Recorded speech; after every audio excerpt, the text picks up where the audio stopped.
Hi guys, welcome to Only Maths Tutorial Point. Today we are going to discuss class 11th arithmetic progressions of CBSE important sums.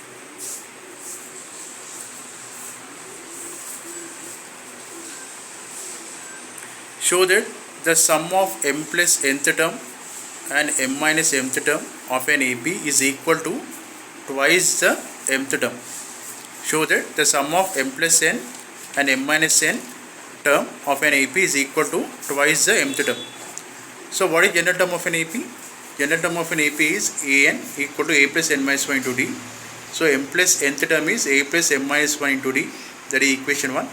M minus 1 term is a plus m minus 1 into d, that is equation 2. So taking a sum of first and 2, so we get a plus m plus n minus 1 into d plus a plus m minus 1 into d.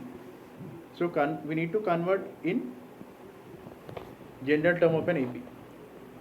So simplifying the above step, we get 2a plus 2m minus 2 into d. We can take 2 common. So we get 2 into a plus m minus 1 into d, where a plus m minus 1 into d is the mth term of an AP, that equal to twice the general term. Okay. I hope you understand this sum. Please subscribe to my channel. If there is any doubt, you can comment me in the comment section. Thank you for watching.